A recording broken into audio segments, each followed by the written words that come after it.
اور وہ ساری چیزیں، تو اس سے یہ بات سمجھ میں آتی ہے کہ واقعاً خدا جس کو چاہتا ہے نا، ان اللہ یہدی من یشاء ویضل من یشاء، یہ بالکل بالکل پرفیکٹ بات ہے، بہت اور وہ مشکل ہے. وہ اللہ جو ہدایت دیتا ہے وہ آپ کے ضعف کو دیکھ کے دیتا ہے، آپ کے قلب کو دیکھ کے. قلب کو دیکھ کے دیتا ہے. وہی قلب ہے آپ کا، وہی ہے، وہی آپ کا قلب ہے، اس کو دیکھ کے دیتا ہے. اسی لیے سب سے زیادہ محنت ہمیں اس مقام پہ کرنی ہے، یعنی اپنے قلب اور نفس کو جب آپ بہتر بناتے ہیں تو وہی آپ کا خلق، وہی آپ کا قلب. وہی آپ کی شاکل ہے. یہ بہت بہت اسٹرائکنگ ہے، کیونکہ میں بہت اچھے اچھے لوگوں کو میں نے دیکھا ہے کہ وہ اتنی عجیب جگہوں پہ پھنسے ہوئے ہوتے ہیں، اتنے عجیب مسائل میں پھنسے ہوئے ہوتے ہیں، اور مطلب وہ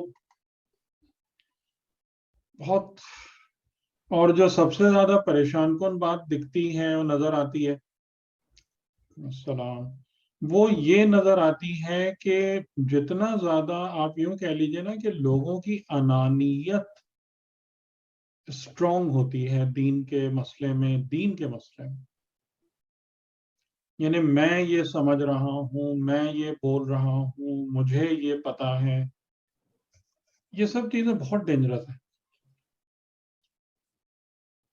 اور کیونکہ اصل مسئلہ یہ ہے نا کہ واقعاً، یعنی اب کم از کم مجھے تو اس بارے میں قطعاً کوئی شک نہیں ہے کہ جو انسان علم کے بارے میں اور زندگی کے مقابلے میں اپنے جاہل ہونے کا اقرار نہیں کرتا نا، اس کا علم سے دور دور کا بھی واسطہ نہیں ہے، وہ چاہے کتنا ہی پڑھا لکھا انسان کیوں نہ ہو.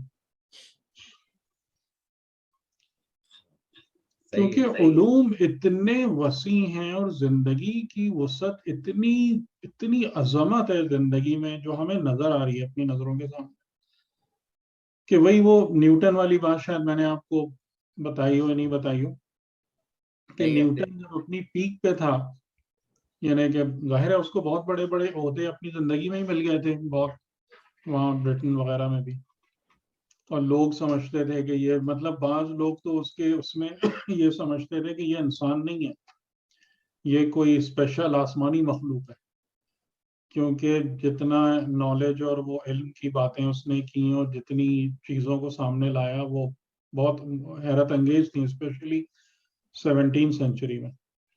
لیکن اس نے جو بات کہی نا، اس نے یہی کہا کہ میری حیثیت اس بچے کی سی ہے جو سمندر کے کنارے پر بیٹھا ہوا سیپیوں سے کھیل رہا ہے یا مٹی کے گھروندے بنا بنا کے خوش ہو رہا ہے، جبکہ حقیقت کا سمندر اس کی نظروں کے سامنے موجیں مار رہا ہے، ان ایکسپلورڈ. مجھے نہیں پتا سمندر میں کیا ہے.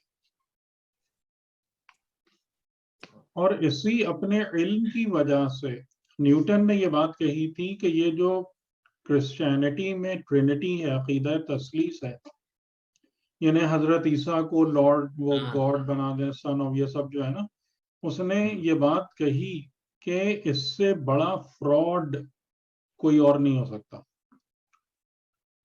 کیونکہ جس خدا کو ہم کائنات میں اور پورے اپنے گرد آسمان و زمین میں جس خدا کے جلووں کو دیکھتے ہیں، وہ کسی انسان کے مثل نہیں ہو سکتا. تو اصل بات یہی ہے، اصل بات اصل یہی بات ہے یہ کہ کہ انکساری اور وہ خشیت. دیکھیں، انکساری بھی امپوزڈ کا فائدہ نہیں ہے نا، نہیں مطلب دل سے، مطلب کہ آپ کو جو بھی آپ کام کر رہے ہیں نا، وہ کام آپ کو بتائے کہ آپ کو کیسے بیہیو کرنا ہے. یعنی اصل اخلاقیات اسی کو تو کہتے ہیں کہ آپ جس رستے پر آگے چل رہے ہیں تو یہ سب باتیں آپ کو نظر آئیں، آپ کو خود سمجھ میں آئے کہ مجھے کیسے بیہیو کرنا ہے، مجھے کس طریقے سے رہنا ہے. جو چیزیں ہم اپنے اوپر مسلط کرتے ہیں اس کا تھوڑی حاصل فائدہ ہوتا ہے. تو بہرحال یعنی کہ یہ تمام کے تمام معاملات ہیں علم کے، علم و معرفت کے. ٹھیک ہے، تو ہم جی یہ معرفت کی وہ ہوگا، جتنی معرفت بڑھتی جائے گی اتنا آپ جو ہے نا آپ کو اندازہ ہوتا جائے گا کہ آپ کہاں کھڑے. بالکل. یعنی جیسے ہمارے یہاں بھی لوگ اس قسم کی باتیں کرتے ہیں نا کہ نصیری اور یہ اور وہ، مطلب مجھے حیرانی ہوتی کہ بندے خدا کچھ تو سوچو، کچھ تو سوچو کہ خدا کہتے کس کو ہے. کہ کبھی کہیں سے ملا دیتے ہیں، کبھی کہیں سے ملا دیتے ہیں، کوئی آ گئے کہ حضرت عیسیٰ وہ ہیں، کوئی کچھ کوئی کچھ. کچھ تو سمجھو کہ خدا کس ہستی کا نام. اتنی بڑی کائنات، تمہارا اپنا وجود، یہ سب کس ہستی کے بارے میں گواہی دے رہا ہے تمہارے سامنے. تو بہرحال، لیکن تقریباً جو ہے نا رفتہ رفتہ اب مجھے ایک بات سمجھ میں آ گئی ہے اچھے طریقے سے کہ یہ تمام کی تمام چیزیں جو ہے نا یہ عطا ربانی ہے، یہ اس کی طرف سے ہی عطا ہوتی ہیں. آپ مطلب وہ انسان خوش نصیب اپنے آپ کو سمجھ سکتا ہے کہ جسے الہی شعور عطا ہوتا ہے اور وہ یعنی الہیات کو اور حقائق کو اس کی ٹرمز میں دیکھنے کے قابل ہو جاتا ہے. تو یہ پروردگار کی بہت بڑی نعمت ہے، اور خدا اس نعمت کو مومنین کے حق میں زیادہ کرے اور قائم رکھے انشاءاللہ. یعنی جیسے جب ہم اپنے علماء کو دیکھتے ہیں نا ماشاءاللہ، کہ جیسے امام خمینی نے جو لکھا ہے، شہید مطہری نے لکھا ہے، علامہ طباطبائی نے لکھا ہے، آیت اللہ جوادی آملی، آیت اللہ حسن زادہ آملی، تو بہت بہت اچھا لگتا ہے نا کہ ان لوگوں نے بہت پراپر اور بہت سچی بات کی ہے کہ جو انسان جو حق دیکھتا ہے، جو حق جانتا ہے، جو حق سمجھتا ہے وداؤٹ اینی باعث، یا اس کے بغیر کہ جی لوگ مجھے یہ کہیں گے وہ کہیں گے، میں فلاں ہو جاؤں گا فلاں بن جاؤں گا، ان سب کو سائیڈ میں رکھ کے اور purely on the basis of truth انسان بات کرتا ہے. تو پھر یہی ہے کہ ایسے علماء سے سیکھیں اور فائدہ اٹھائیں اور اپنے آپ کو ایک معیار پہ لائیں انشاءاللہ. ٹھیک ہے، میں بات شروع کرتا ہوں، اگر کوئی اور سوال نہیں ہے آپ لوگوں کا. جی تو ہم یہاں تک پہنچے تھے، اگر مجھے صحیح یاد آ رہا ہے، وَلَا تَقْرَبُوا الزِّنَا جی یہاں تک إِنَّهُ كَانَ فَاحِشَةً وَسَاءَ سَبِيلًا. تو ہم نے اس حوالے سے کئی نکات آپ کی خدمت میں عرض کر دیے تھے، اور اب ہمارے کتنے میرے خیال ہے 8 پوائنٹس آف موریلٹی کمپلیٹ ہو گئے. اور اب اس کے بعد نیا جو ہے وہ کیا ہے، وَلَا تَقْتُلُوا النَّفْسَ الَّتِي حَرَّمَ اللَّهُ إِلَّا بِالْحَقِّ، اور تم نہ قتل کرو کسی بھی نفس کو جس کے قتل کو حرام کیا ہو اللہ نے، الا بالحق، مگر یہ کہ اس کا قتل کرنا مطابق حق، حق کے تقاضوں کو پورا کرنے کے لیے. یہاں پر جو بات ہم سب کو پتہ ہے کہ اسلام کی نگاہ میں انسانی جان کی حرمت بہت زیادہ ہے. ٹھیک ہے، اچھا یہاں پر باقی آیتوں میں مومن کا بھی لفظ ہے، لیکن اس آیت میں خاص طور سے نفس ہے. نفس کا مطلب یہ ہوگا کہ ہیومن لائف، انسانی جان، کہ کسی بھی انسانی جان کو ضائع نہ کرو، ایک انسان کو قتل نہ کرو جس کا قتل اللہ نے حرام قرار دیا ہے، مگر یہ کہ بالحق. اور یہ آیت بھی آپ کو قرآن میں ملتی ہے کہ جس نے ایک نفس کو ناحق قتل کر دیا تو اس نے گویا پوری انسانیت کو قتل کیا، جس نے ایک نفس کو زندہ کر دیا تو اس نے پوری انسانیت کو زندہ کر دیا. تو اس سے ہم کو ایک بات سمجھ میں آ رہی ہے کہ خدا کا جو انٹرسٹ ہے وہ کس میں ہے، زندگی کو پروان چڑھانے میں ہے. اچھا ہمارے یہاں بھی اس قسم کی چیزیں، یعنی کہ آپ نے اگر اسلامک ہسٹری پڑھی ہوگی یا اسلامک اسٹوریز دیکھی ہوں گی تو آپ مجھے بتائیے کہ میں صحیح کہہ رہا ہوں یا غلط کہہ رہا ہوں، کہ جو ہیرو ہوتے ہیں نا انہیں سر قلم کرنے کا بہت شوق ہوتا ہے یا نہیں؟ مطلب جی سر. مطلب تلوار اٹھائی اور بس تلوار. سر کاٹ دیا کسی کا. جی ہاں تلوار کو بس ذرا یہ بہت بڑا کریڈٹ ہے، ایک مسلم ہیرو کا بہت بڑا کریڈٹ ہے. یعنی جیسے مثال کے طور پر اگر معذرت چاہتے ہوئے میں ایک جملہ کہوں کہ امام علی علیہ السلام کی شجاعت بھی جو ہے نا اسی قسم کے کسی کرائٹیریا میں پرکھی جاتی ہے. اس کا سر قلم کر دیا، اس کو مار دیا، اس کو قتل کر دیا. ظاہر ہے کہ امام علی علیہ السلام کے جتنے بھی مقاتلے ہیں وہ سب بربنائے حق ہیں. لیکن ہم اس بات کو کم مد نظر رکھتے ہیں کہ امام علی علیہ السلام نے کتنے لوگوں کو چھوڑا ہے، درگزر کیا ہے، اور کتنا زیادہ زندگی کو بلڈ کرنے کے لیے محنت کی ہے. تو ہمارے یہاں جو اسلامک ہیروئزم ہے نا، وہ ہیروئزم جو ہے نا وہ سر اڑانے میں، گردنیں صاف کرنے میں اور قتل کے اندر بہت زیادہ ایکٹیو نظر آتی ہے. تو اسی وجہ سے آپ دیکھیں کہ ہمارے بچے بھی جو ہیں وہ ان کو جب ہیرو بننا ہوتا ہے، یعنی ابھی آپ دیکھیں کہ ہمیں کیا بننا ہے، امام زمانہ کا سپاہی بننا ہے. اور سپاہی بننے کے لیے ہمارے ہاتھ میں کیا ہونا چاہیے؟ کوئی تلوار ہونا چاہیے، بندوق ہونی چاہیے. صحیح کہہ رہا ہوں غلط کہہ رہا ہوں؟ جی صحیح ہے، ہیں بالکل امام صحیح کہہ رہے ہیں. زمانہ کا سپاہی بننے کے لیے کوئی والدین اپنے بچے کے دماغ میں یہ خیال نہیں ڈالتے کہ اگر تم صاحب علم و ہنر بنو گے تو حقیقتاً امام زمان علیہ السلام کے سپاہی بنو گے، کیونکہ امام کو ایک عالمی انسانی حکومت تعمیر کرنا ہے. اور اگر انسانی حکومت بنے گی تو وہ تلوار و بندوق سے نہیں بنتی ہے. یہ آیت اللہ جوادی عاملی کا جملہ آپ کو سنا رہا ہوں کہ انسانی معاشرے کی تعمیر تعزیری قوانین، کوڑے ڈنڈے ان سے نہیں ہوتی ہے. انسانی معاشرہ حسن خلق سے بنتا ہے. لیکن ایسے علماء بھی کم ہیں اور ان کو سننے والے لوگ بھی بہت کم ہیں. انسانی معاشرہ کس سے بنتا ہے بتائیں؟ ساری معاشرہ تو حسن خلق سے. حسن خلق سے بنتا ہے. حسن اخلاق خلق سے معاشرے کی تعمیر ہوتی ہے، تلواروں اور بندوقوں سے نہیں ہوتی. یعنی جب شاید آپ لوگ تو اس وقت اتنے اویئر نہ ہو، میں بھی اتنا نہیں تھا، میرا بھی بہت ہی چھٹپن کا زمانہ تھا جب ایسٹ پاکستان الگ ہوا ہے. تو آپ لوگوں کو شاید اندازہ نہیں ہوگا اور اس بات کا بھی بالکل اندازہ نہیں ہوگا کہ ایسٹ پاکستان میں کتنا خون بہا ہے اسی بنگالی اور نان بنگالی اور سب چکروں کے اندر. اور پھر اس میں اس بات کا بھی شاید آپ کو اندازہ نہیں ہوگا کہ پاکستانی آرمی اور ملٹری نے جا کر وہاں پہ کیا کچھ کیا ہے. کہ اس زمانے میں شاید آپ نے نام سنا ہو حبیب جالب. جی بالکل نام سنا ہے؟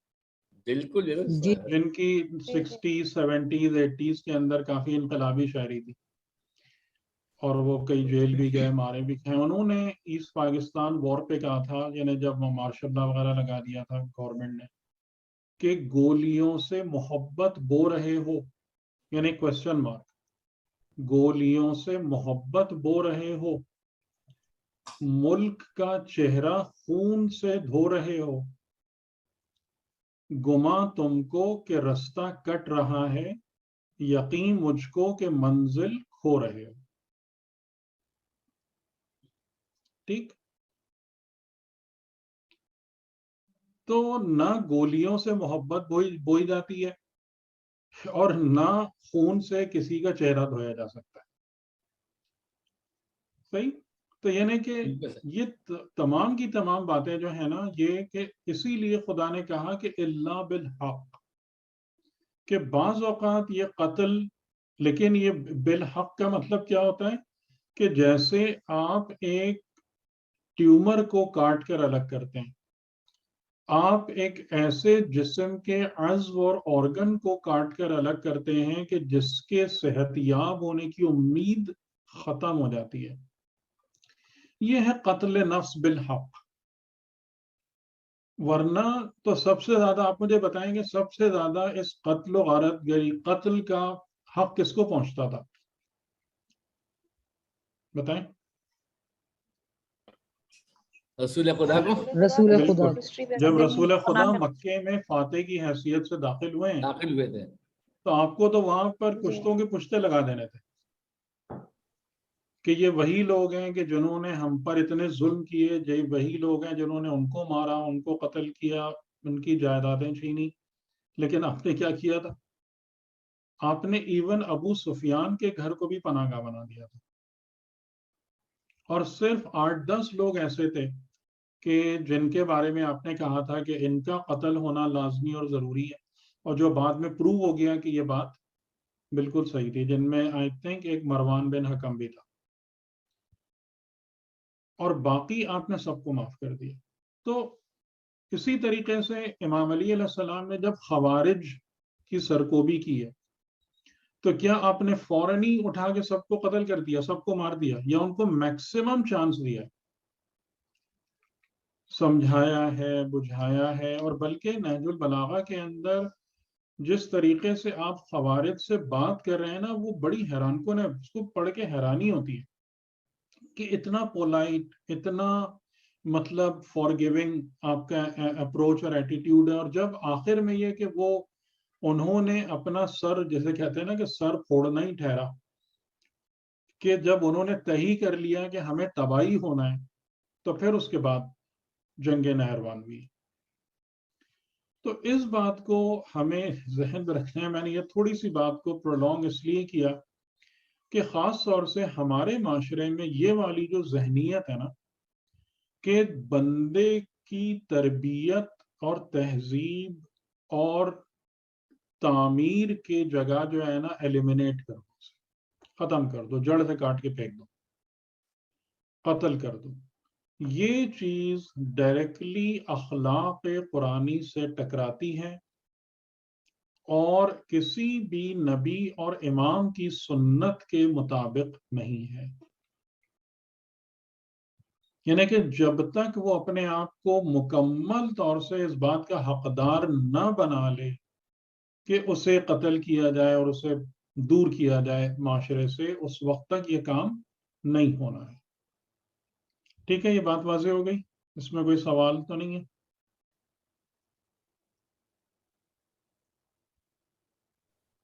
نہیں جی کلیئر ہے. ہاں کلیئر ہے. ٹھیک. اب اور اس کے اندر ایک سوال تھوڑا سا ہوتا ہے کہ حق جو ہے وہ بھی بڑا ریلیٹیو ٹرم ہونا، ہر ایک کے لیے حق الگ ہے. نہیں، حق کا دیکھیں میں آپ کو بتاؤں، قرآن کریم میں بھی کئی جگہوں پر ہے کہ یعنی مثال کے طور پر جو لوگ دین کو خراب کرنے کے لیے قیام کرتے ہیں وہ اگر توبہ نہیں کرتے تو اس بات کے حقدار ہیں کہ انہیں قتل کیا جائے، انہیں ایلیمینیٹ کیا جائے. اس کے بعد سورہ نور کی آیتوں میں آپ دیکھ سکتے ہیں کہ وہ لوگ جو اس بات کی کوشش کرتے ہیں کہ مؤمنین کے درمیان فواحش کی اشاعت ہو، فواحش رائج ہوں اور پھیلیں، ان کے قتل کی سزا بہت ہی ڈیفیکلٹ، بہت ہی خطرناک ہے کہ ان کے دائیں ہاتھ اور بائیں پیر اور بایاں ہاتھ یا دایاں پیر، ہاتھ پیر کاٹ کے ان کو پھانسی دے دو. یہ سورہ نور کی آیتوں میں آپ دیکھیے گا کہ جو لوگ کس بات کی پیچھے کوشش کرتے ہیں کہ مؤمنین کے درمیان یا مؤمن معاشرے میں فواحش پھیلیں، اس کو پروموٹ کرتے ہیں. ٹھیک ہے. اور ایک تو آپ کو پتہ ہی ہے کہ جس نے کسی کو قتل کر دیا تو وہ تو ڈائریکٹلی اس میں آ جاتا ہے. تو آپ کو موارد سمجھ میں آ رہے ہیں کہ بالحق میں کون سی چیزیں آتی ہیں؟ عموماً جو ہے بالحق میں ایسی وہی لیا جاتا ہے جس کو کہ آپ نے قتل کر دیا، قتل عمدن جسے کہتے ہیں، جی، اس کو شامل کرتے ہیں ایک کیٹیگری. ہاں لیکن اس کے جی ہاں بولیں. اس کے علاوہ جو قتل عمد تو حق کے ساتھ بھی ہو سکتا ہے نا، عمدن قتل کرنا جس طرح آپ نے نہیں ابھی وہ کہا۔ تو بالحق تو الگ ہے. قتل عمدن کا مطلب یہ ہے کہ جانتے بوجھتے کسی کو ناحق قتل کرنا. اچھا ناحق. ہم. جی جی بولیے. السلام علیکم ورحمۃ اللہ. جی سر ذرا قتل کو بھی ڈیفائن کیجئے. کیا قتل کرنا یہی ہے کہ ہم گردن ہی اڑا دیں؟ وہ میں نے پچھلی دفعہ میں وَلَا بیان تَقْتُلُوا أَوْلَادَكُم میں نے اس کو سمجھا دیا تھا کہ جی بالکل. قتل کے مختلف موارد پاسبل ہیں، لیکن یہاں پر جو قتل مینلی آ رہا ہے سامنے وہ وہی ہے کسی کی جان لینا. صحیح. دیگر موارد بھی اس میں آ سکتے ہیں کہ جن کا مطلب ہوتا ہے کہ انسان کی جان کو خراب کر دینا، کرپٹ کر دینا، ضائع کر دینا، وہ بھی اس میں آ سکتا ہے. لیکن زیادہ جو ہے وہ ابھی اسی طرف بات جا رہی ہے. تو شہزاد بھائی آپ کو 3 باتیں سمجھ میں آ گئی کم از کم؟ جی میں 3 باتیں سمجھ میں آ گئی. یعنی ایک جو کسی کو ناحق قتل کرے جانتے بوجھتے، دوسرا وہ جو دین کے مقابلے میں قیام کرے، اور تیسرا وہ جو فحش. مسلمان معاشرے میں اس بات کے لیے کوشاں ہوں کہ فواحش پھیلیں اور عام ہو جائیں. ٹھیک ہے ٹھیک. اب اس بنا پر اگر ہم سمجھیں کہ اگر امام زمان علیہ السلام کی حکومت ہو تو 3rd پوائنٹ پر کتنے لوگ قتل ہوں گے، اندازہ ہے بہت زیادہ. کتنے ہوں گے؟ وہ تو اور میجورٹی. سب سے زیادہ مجھے جو ہے نا حیرانی وہ انہی لوگوں پہ ہوتی ہے کہ جو شیعہ ہونے کی بنا پر بیچارے مومنین کو قتل کر رہے ہوتے ہیں، لیکن انہیں یہ سارے لوگ نظر نہیں آتے کہ اگر وہ قرآن ہی پڑھ رہے ہیں اور قرآن پڑھ پڑھ کے ہی لوگوں کو مار رہے ہیں مسلمانوں کو، تو انہیں قرآن کی یہ آیتیں نظر نہیں آتی.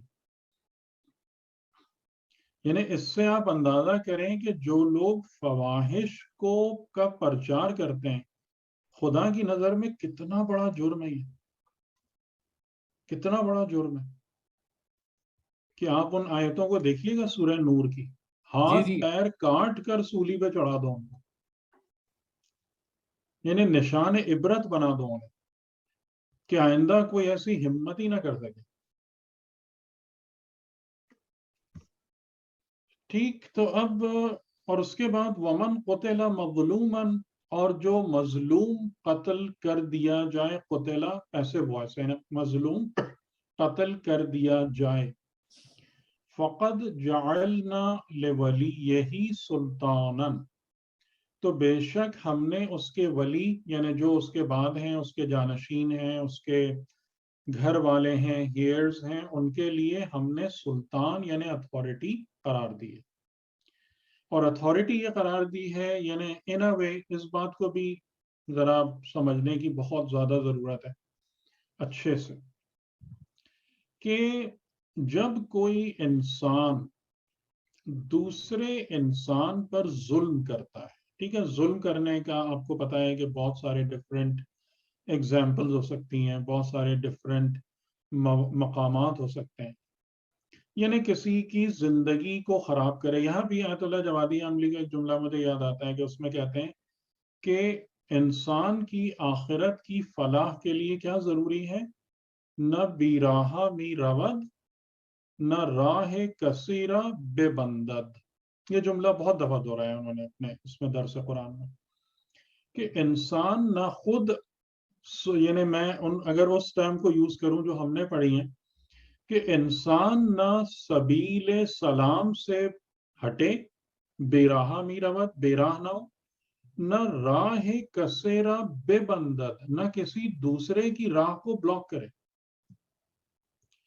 جو انسان اپنی زندگی میں ان 2 امور کا خیال رکھتا ہے اس کی نجات کی انشاءاللہ امید بہت زیادہ ہے، اس کی عاقبت بخیر ہے انشاءاللہ. ٹھیک ہے. تو اب یہاں سے ایک بات ہم کو سمجھ میں آتی ہے کہ جو بھی شخص کسی دوسرے کی زندگی کو خراب کرے یہی ظلم ہے. ٹھیک ہے. ظلم اگر آپ کو سمجھنا ہے نا تو ظلم کی تعریف اسی طریقے سے سمجھیں کہ جو کسی دوسرے ظلمت سے ریلیٹ ہے، اندھیرے سے ریلیٹ ہے، جو کسی دوسرے انسان کی زندگی کو اندھیرے میں دھکیلے یا اس کی زندگی میں کسی بھی طریقے سے اندھیروں کو لے آئے، یہ ظلم. تو جو بھی مظلوم ہے، جس پر بھی ظلم کیا ہے، ایک بات اس کو اچھے سے ذہن میں رکھیے گا کہ قانون خدا میں ظالم مظلوم کے ہاتھ میں چلا جاتا ہے، مظلوم کی مٹھی میں آ جاتا ہے. اور اس کی دلیل کیا ہے بتائیں گے آپ میں سے کوئی؟ یہ بات میں یوں ہی نہیں کہہ رہا. اس کے لیے کہ یہ حقوق العباد میں آتا ہے، جب تک وہ معاف نہیں کرے گا تو اس کو آپ کو معافی نہیں ملے گی، اللہ بھی معاف نہیں کرے گا جب تک کہ یہ تو ایک مظلوم بات معاف نہ ہوئی. کرے. اور دلیل، قرآنی دلیل کوئی ہے؟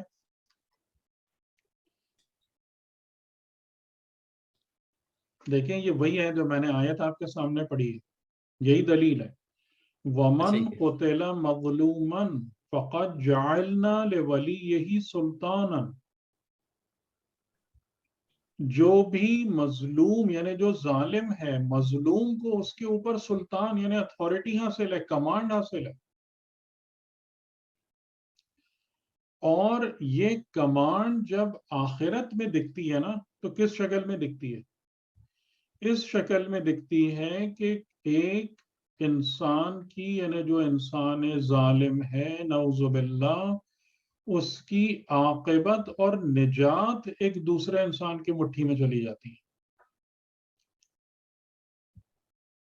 سمجھ رہے ہیں؟ بہت اسکیری ہے، بہت خوفناک، مطلب پریشان کر دینے والی چیز ہے. اور یہ قانون خدا ہے، ٹھیک ہے، یہ قانون خدا ہے، یہ خالی یہ لیجسلیشن دنیا کی لکھی بھی نہیں ہے، یہ قانون خدا ہے کہ جس کے اوپر ظلم کر کے اس کو کسی بھی طریقے سے قتل کیا گیا تو ظالم کی چوٹی ہم مظلوم کے ہاتھ میں دے دیتے ہیں. اب اس ظالم کی خیر نہیں ہے، یعنی اب وہ ایک عجیب مصیبت ہے آخرت میں، وہ کس طریقے سے مطلب اس کا بچاؤ ہوگا، کیا ہوگا. اور ظالم تو کوئی بھی ہو سکتا ہے نا، یعنی ظالم تو ایک مسلمان بھی ہو سکتا ہے، ایک مومن بھی اس قسم کی چیزوں میں پڑ سکتا ہے. تو یہ ایک بہت خوفناک پہلو ہے اس بات کا کہ جو قتل ہے اور مظلوم اور ظالم کی جو ریلیشن شپ ہے، کہ دنیا میں ہم کو یہ دکھتا ہے کہ جو مظلوم ہے وہ بیچارہ ہے، وہ بے نوا ہے، اس کے ہاتھ میں کچھ نہیں ہے. لیکن عالم حقیقت میں سلطان مظلوم کے ہاتھ میں ہوتی ہے اور ظالم اس کی مٹھی میں بند ہوتا ہے. ٹھیک. فلا یسرف فی القتل. تو اگر ہم نے مظلوم کو سلطان عطا کر دی تو پھر مظلوم اور اس کے ولی کے اوپر بھی یہ بات واجب ہے کہ وہ قتل کا بدلہ لینے میں اسراف نہ کریں، زیادتی نہ کریں. اور اس کی بہترین مثال کیا ہے؟ امام علی علیہ السلام، کہ جب آپ نے ابن ملجم کے بارے میں کیا کہا تھا جی؟ اس کو صرف ایک ضرب لگانا، کیونکہ اس نے بھی اس ایک نے ضرب میرے لگائی. سر پر ایک نہیں، صرف نہیں، اس نے میرے اوپر ایک ضرب لگائی ہے، تو تم بھی اس کو ایک ہی ضرب لگانا. اور اس کے آگے بھی جملے ہیں، وہ کیا ہیں؟ اس کے آگے والے جملے اس سے زیادہ اہم ہیں. سر اس کو شربت وغیرہ پلانے کا بھی ذکر نو آ نو رہا ہے. نو نو نو نو نو اس کے آگے والے جملے یہ ہیں کہ اور خبردار رہنا کہ تم میں سے کوئی قتل الامیر المؤمنین قتل الامیر المؤمنین کا نعرہ لگا کر مسلمانوں میں فساد برپا کرنے کے لیے نہ کھڑا ہو جائے. یہ بہت اہم ہے کہ میرے قاتل نے مجھ پر ایک ضربت لگائی ہے، اس کو ایک ضرب لگانا، اگر مر گیا تو خیر. اور بلکہ پہلے آپ نے کہا تھا کہ ابھی صبر کرو، کہ میں صحت یاب ہوا تو میں خود اس کے قتل کا بدلہ لوں گا، اپنے اس جرم کا بدلہ لوں گا، اگر میں زندہ نہیں رہا تو پھر یہ کام کرنا. اور اس بات سے آپ نے خبردار کیا تھا کہ خبردار میرا قتل جو ہے وہ مسلمانوں کے درمیان فتنے اور فساد برپا کرنے کا ذریعہ نہ بنے، کہ تم میں سے پھر ایک گروہ ایک طرف ہو جائے، دوسرا اور آپس میں لڑائی اور قتل و غارت گری شروع ہو جائے.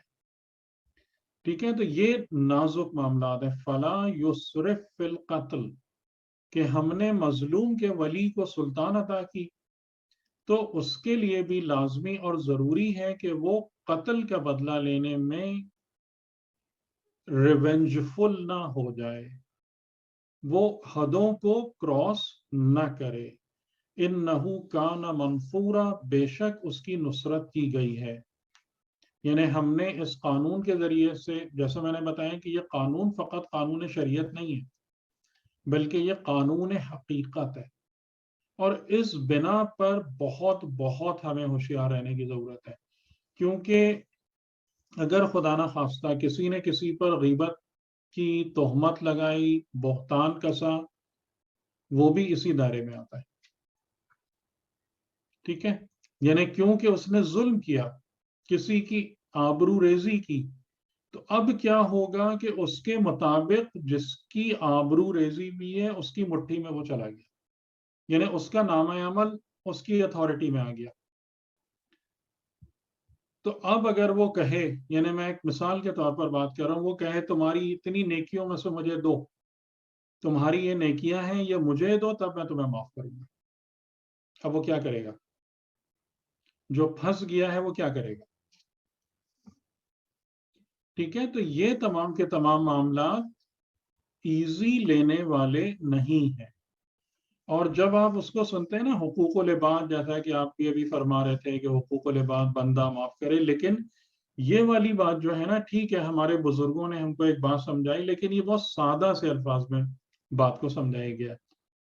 جو حقیقت ہے وہ یہ ہے جو اس آیت میں بیان ہو رہی ہے کہ مظلوم کو ظالم کے اوپر سلطان حاصل ہو جاتا ہے ازرو قانون خدا. ٹھیک، تو یہ ہمارا پوائنٹ ہو گیا. اب آپ لوگ بتائیے گا کون سا تھا. اب نیکسٹ ہے وَلَا تَقْرَبُوا مَالَ الْيَتِيمِ إِلَّا بِالَّتِي هِيَ ایک أَحْسَنُ. سوال ہے اس میں، ایک سوال میں جی پوچھنا چاہتا جی ہوں، ایک سوال پوچھتے ہیں اس میں. یہ جو یہ بات پہلے بھی ہوئی تھی، اندازہ تھوڑا سا ہے، اس کو تھوڑا کلیریفائی کرنا ہے. ایک قانون فطرت ہے اور ایک قانون شریعت ہے.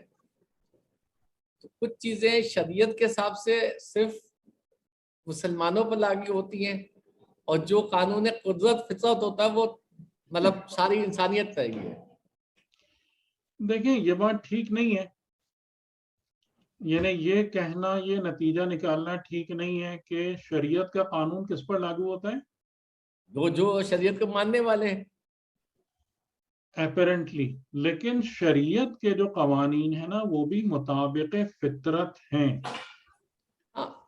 جیسے مثال کے طور پر کہ بہت سارے غیر مسلم روزہ رکھتے رہیں، اور ابھی بھی یعنی ویسٹرن کنٹریز میں ڈاکٹرز جو ہیں وہ فاسٹنگ کو آپ کی ہیلدی پریکٹس کا ایک حصہ شمار کرتے ہیں. فاسٹنگ کو آپ کو پتا ہے گاندھی روزے رکھتا تھا. ہاں، ہندو بھی رکھتے ہیں. ٹھیک ہے، تو اس کا مطلب یہ ہے کہ جن لوگوں کے پاس بھی عقل ہے نا، ان کو یہ بات سمجھ میں آتی ہے کہ جو بھی دین اور شریعت کے قوانین ہیں، اور شریعتیں ظاہر ہے کہ اس وقت دنیا میں 3 ہیں، خالی ایک نہیں ہے، یہ بات ذہن میں رکھیے گا. اس وقت دنیا میں شریعتیں یعنی ڈیوائن لاز جو ہیں وہ 3 ہیں. ایک جوڈیزم ہے، ایک کرسچینٹی ہے، ایک اسلام ہے. اب وہ ایک الگ بات ہے کہ ان کے جو قوانین ہیں وہ ہمارے مطابق تحریف شدہ ہیں اور وہ سب باتیں، لیکن شریعتوں کے نام پہ 3 سیٹ آف قوانین وجود رکھتے ہیں. تو جس کے پاس بھی عقل ہے نا، جو بھی اس پہ غور کرتا ہے وہ اس بات کو اچھے طریقے سے جان لیتا ہے کہ قانون شریعت مطابق عقل و فطرت ہے، یہ اس سے ہٹ کے نہیں ہے. ٹھیک ہے، جی نہیں تو آپ میرا یہ نہیں تھا. میرا یہ تھا کہ اگر کوئی ایسا قانون، جیسے اب ہم اس کی قتل کی وجوہات کی بات کریں، اس کی ذمہ داری کی بات کریں، تو ایک تو کچھ چیزیں ایسی ہیں جو کہ چاہے کسی بھی مذہب کا کوئی، جیسے اب یہ ہے کہ جس نے ایک شخص کو قتل کیا اس نے پوری انسانیت کو قتل کیا، مطلب اس میں مذہب کہیں نہیں ہے، مطلب یہ جنرلائز بالکل کنٹرول، یہ قانون فطرت ہے. اور یہ کہ قتل کا بدلہ صرف اتنا ہی ہے جتنا کہ اس نے کیا ہے، تو وہ قانون شریعت ہے. مطلب تو یہ دو میں فرق ہے. میں یہ کرنا چاہا تھا. دیکھیں فرق صرف اس اعتبار سے ہے کہ جو بھی قانون فطرت ہے اس کو جب انسانی معاشرے میں امپلیمنٹ کیا جاتا ہے تو انسانی معاشرے میں قانون کو اپلائی کرنے کے لیے ریوارڈ اور پنشمنٹ کا نظام بنانا ضروری ہے. مانتے ہیں اس بات کو؟ جی بالکل بالکل صحیح. یہ ہے میں یعنی وہی کہ پنشمنٹ کی بات کر رہا تھا کہ اگر آپ انسانی معاشرے میں خالی قانون اور اس کا فلسفہ بتا دیں تو کوئی فائدہ نہیں ہے. ٹھیک ہے جی صحیح ہے. صحیح بالکل تو صحیح. اس وجہ سے یہ فرق آپ کو دکھتا ہے، ورنہ اور کوئی فرق نہیں ہے. اچھا یعنی کیا فرق آپ کو دکھتا ہے کہ اسی قانون فطرت اور جو مطابق عقل و حکمت ہے اس کو ایسی شکل میں بیان کیا ہے کہ زیادہ تر لوگوں کی سمجھ میں آ جائے اور اس کے ساتھ ریوارڈ اینڈ پنشمنٹ اٹیچ ہو جائیں تاکہ وہ امپلیمنٹیبل ہو جائے. بس ٹھیک. اچھا صحیح صحیح. ہری بات سمجھ میں؟ جی بھی آپ کلیئر ہو گئی. ورنہ وہ ہے وہی عقل و حکمت اور فطرت ہے اور وہ الگ سے نہیں ہے کچھ بھی. اچھا اب یہاں پر وَلَا تَقْرَبُوا مَالَ الْيَتِيمِ إِلَّا بِالَّتِي هِيَ أَحْسَنُ. جی ایک بات اور یاد آئی کہ ظاہراً جو پھر قانون شریعت بنتا ہے نا، بنا ہے، ظاہراً اس کی خلاف ورزی کی اجازت ہے. یعنی جیسے کہ اگر قانون شریعت یہ ہے کہ جس نے کسی کو ناحق قتل کیا تو اس کو خون بہا ہے یا قتل ہے. اب یہ قانون شریعت ہے، ٹھیک ہے. فطرت اس طریقے سے اپنے لاز اپلائی نہیں کر رہی ہے یہاں پہ. یہ چیز آگے جا کے آئے گی سزا، لیکن وہ مرنے کے بعد زیادہ تر امکان پاسبلٹی ہے. تو اب قانون شریعت میں ایک بات کی اور گنجائش رکھی گئی ہے کہ اس کی نافرمانی دنیا میں ممکن ہے، لیکن جو قانون تکوینی ہے اور فطری ہے اس کو آپ وائلیٹ نہیں کر سکتے. اور اگر اس کی خلاف ورزی کرنے کی کوشش کریں گے تو اس کا پنشمنٹ اور اس کی تکلیف فوراً کی فوراً آ جاتی ہے اس دنیا میں. یہ ایک اور تھوڑا سا فرق ہے. اچھا اس سے پہلے ابھی ہم نے لا تقربو کس گناہ کے بارے میں پڑھا تھا، کس اخلاقی بیماری کے بارے میں پڑھا تھا؟ زنا کے خلاف. ٹھیک ہے، لا تقربوا الزنا، اور یہ دوسرا لا تقربو ہے. لیکن یہ لا تقربو with کنڈیشن ہے، نہ کہ ایبسولیوٹ ہے. وہ والا لا تقربو ایبسولیوٹ تھا. ایبسولیوٹ کا مطلب کہ کسی بھی رعایت کے بغیر لا تقرب، یعنی اس میں کسی قسم کی کوئی گنجائش اور رعایت نہیں ہے، کوئی کنڈیشن اپلائی نہیں ہو رہی. لیکن یہ مال یتیم کے حوالے سے لا تقربو اگر فقط ہو تو اس کا مطلب ہوگا کہ یتیم کے مال یا ایسٹس یا پراپرٹی کے قریب ہی نہ جاؤ. اور اگر یہ حکم ہو تو یہ خلاف عقل ہے، کیونکہ یتیم اس کو کہتے ہیں جو بغیر سرپرست کے ہوتا ہو. یہ تعریف آپ کے ذہن میں ہے نا، یا اگر میں نے کبھی یتیم کی تعریف آپ کو بتائی تھی تو یہ بھی بتایا ہوگا. یتیم کس کو کہتے ہیں؟ یہ آپ نے بتائی نہیں تھی، لیکن یتیم کا مطلب جو ہے، جو جہاں تک میں سمجھتا ہوں یہ کہ جو جس کا سرپرست نہ ہو یا جو اپنے معاملات خود نہ کر سکتا ہو. یتیم کا جو معنی ہے نا، جی جی جی بولیں. اس کو مطلب وہ اس کو اپنے معاملات کے لیے کرنا اپنے ماں باپ خود نہیں کر سکتا ہو. تو اس لیے صرف یتیم وہ نہیں ہے کہ جو جس کا باپ نہیں ہے, وہ شخص بھی ہے جو کہ اولڈ ایج میں پڑا ہوا ہے ٹھیک. اور اچھا اکیلا ہے. جی یتیم کا جو ویسے نا یتم بہت انٹرسٹنگ ہے, یہ میننگ بہت انٹرسٹنگ ہے. یتم جو ہے اس کو کہتے ہیں جو تنہا رہ جائے. ٹھیک, جو تنہا رہ جائے. بالکل. تھوڑا سا میرے ساتھ رہیں اس میں آپ لوگ بھی, تاکہ مجھے بھی لگے کہ آپ لوگ سمجھتے جا رہے ہیں. جی یتم جو تنہا رہ جائے. کوئی بھی چیز یا شخص کن وجوہات کی بنا پہ تنہا ہو جاتی ہے؟ ایک وجہ یہ ہے کہ اس کا کوئی گارجین یا سرپرست نہیں ہوتا.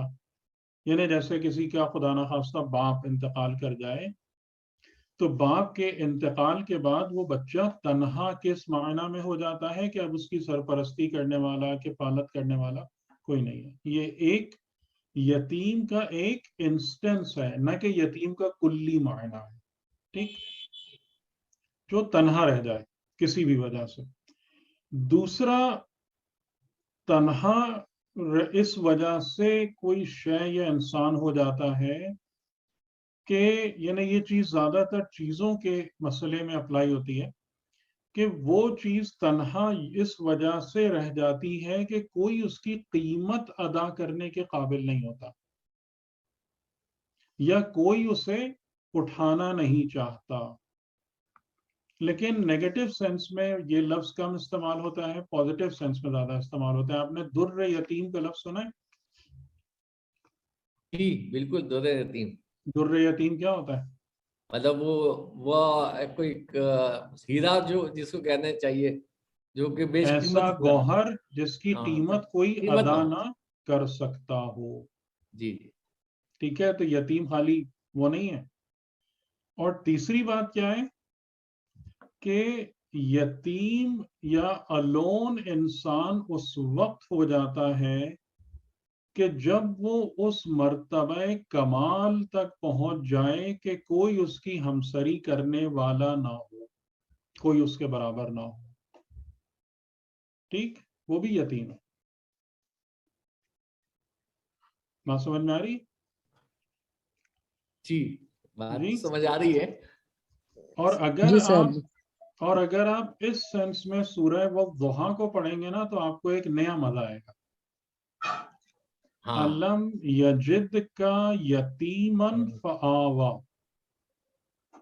کہ کیا نہیں ہم نے تجھ کو پایا یا اس نے تجھ کو پایا یتیم اور سرپرستی میں لے لیا.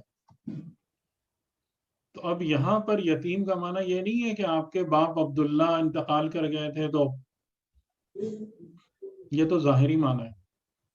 اس کا معنی اگر اس سینس میں آپ لیں گے کہ اے پیغمبر, ہم نے تم کو اس مرتبہ کمال پر پایا کہ جہاں تمہارا کوئی ہمسر نہیں تھا, اس معنی میں یتیم دیکھا تم کو. تو اب اگر کوئی اس کمال پر ہو جہاں اس کے برابر کوئی نہ ہو تو کیا اس کا سرپرست کوئی بن سکتا ہے؟ بتائیں. نہیں بن سکتا نا. لیکن کیا خدا بھی اس کا سرپرست نہیں بن سکتا؟ بس خدا ہی بنے گا, خدا ہی بنے گا. آپ اس معنی میں دیکھیں گے تو ایک نیا لطف آئے گا کہ علم یجد کا یتیمن فآوا, کہ ہم نے کیوں اپنی سرپرستی میں لیا. یعنی اب یہاں پر ایک سوال ہے نا کہ خدا نے خالی ایک یتیم کو اپنی سرپرستی میں کیوں لیا؟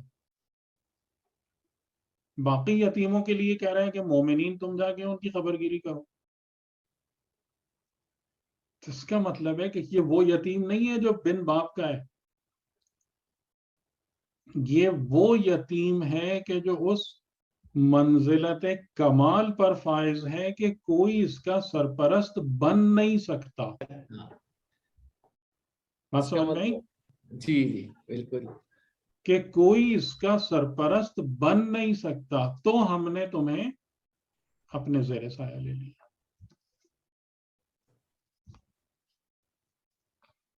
ٹھیک.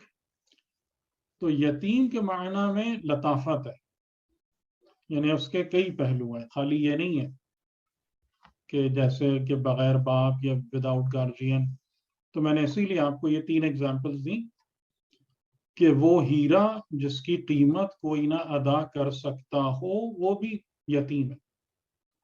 وہ انسان جو اس کمال پر فائز ہو کہ کوئی اس کے ہم پلہ نہ ہو یا وہ اپنے کمال کی وجہ سے تنہا رہ جائے، وہ بھی یتیم ہے.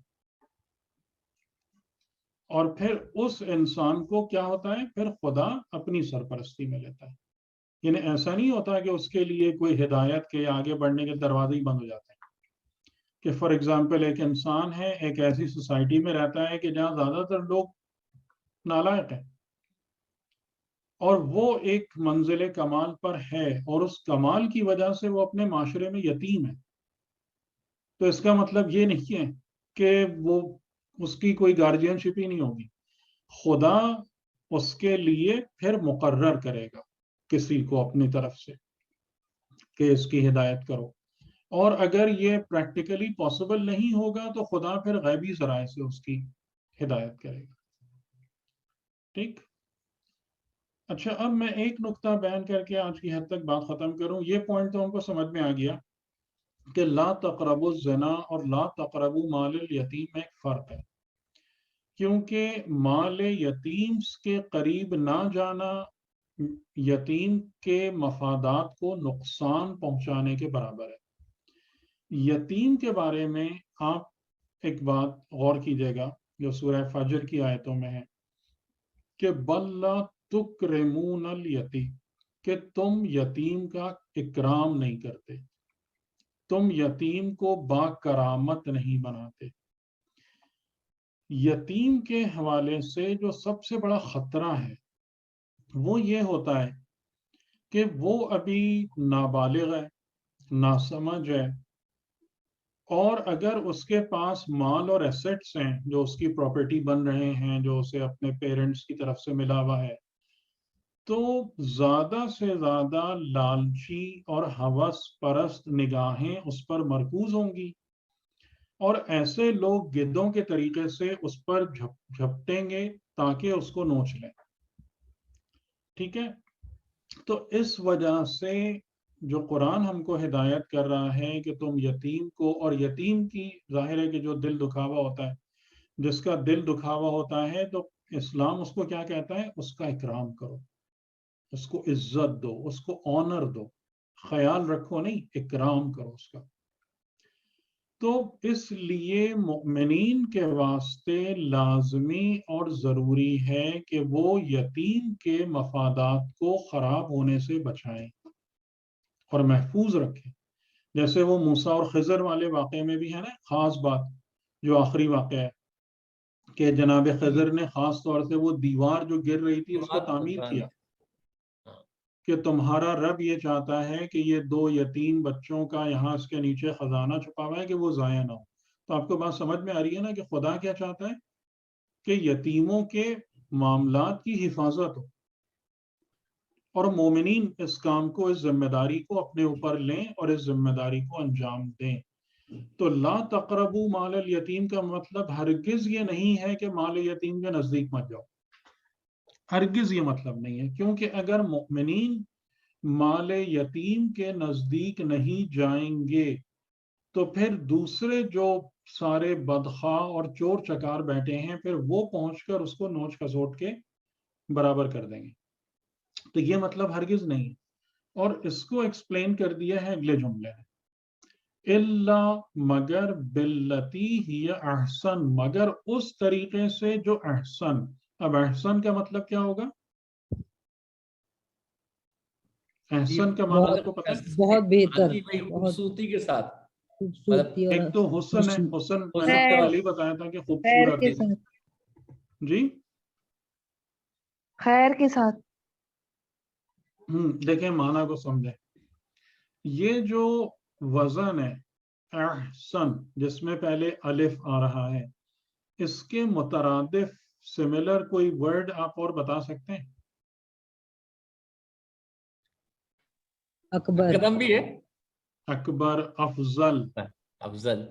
ٹھیک ہے. اکمل، اکمل، افضل کا معنی کیا ہوتا ہے؟ سب سے زیادہ بافضیلت، سب سے زیادہ بافضیلت. نہیں، سب سے زیادہ کی بات نہیں ہے یہاں، سب سے زیادہ نہیں ہے. اچھا، جب آپ دو چیزوں کو لیں، دیکھیں احسن کا معنی کیا ہوگا. آپ نے دو چیزیں لی، دونوں حسن ہیں، دونوں خوب ہیں، دونوں اچھی ہیں، اور ان دونوں کو آپ نے آپس میں کمپیئر کیا. کمپیئر کرنے کے بعد آپ کو یہ بات سمجھ میں آئی کہ یہ والی چیز دوسرے سے زیادہ حسین ہے، تو وہ کیا کہلائے گی؟ کیا کہلائے گی؟ احسن. احسن، آئی بات سمجھ میں؟ صحیح. تو افضل کا مطلب کیا ہے کہ دو انسان ہیں، دونوں بافضل ہیں، لیکن جب آپ نے دونوں کو کمپیئر کیا تو اس میں سے ایک آپ کو زیادہ بافضیلت نظر آ رہا ہے، تو وہ کیا کہلائے گا؟ صحیح. افضل. زیادہ افضل. ٹھیک ہے، سب سے زیادہ نہیں ہے یہ مطلب. صحیح.